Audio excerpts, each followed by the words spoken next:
In this lesson, we will be reviewing the multiplication area model, 2 digits by 1 digit. In this problem, we will be multiplying 47 times 6. So just like using the standard algorithm, we are going to multiply 6 by each of the digits in the 47. The area model uses a rectangle to break apart the multiplication problem into place value. So 47 will be broken up to expanded form into 40 plus 7, and we're multiplying each of those values times 6. So in this first box, we're going to multiply the 40 times 6, which is 240. And in the second part of the rectangle, we're going to multiply 6 times 7, which is 42. Then now we have the partial products. So now we add up the partial products, 240 plus 42, making sure to line up the digits. And your product of 47 times 6 is 282. And this problem will be multiplying 69 times 8.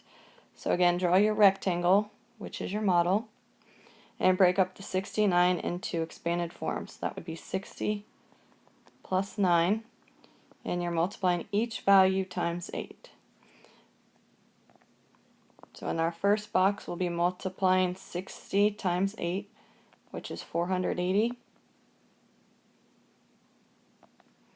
And in the second box, we'll multiply 9 times 8, which is 72. And then you'll take your two partial products, 480, making sure to line up, and add 72 to it. And your product would be 552. And this problem will be multiplying 83 times 5. So in this one, I'm going to draw the model vertically just to show you that this follows the commutative property where it doesn't matter if you put the 5 or the 83 across the top. So here we'll put 5, and we'll break up the 83 into expanded form.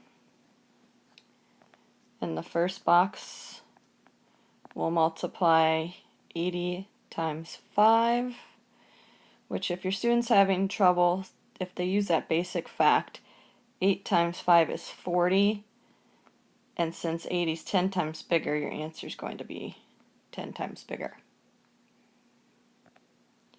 And then, in our second box, we'll multiply 5 times 3, which is 15, and then add our partial products. So the product is 415.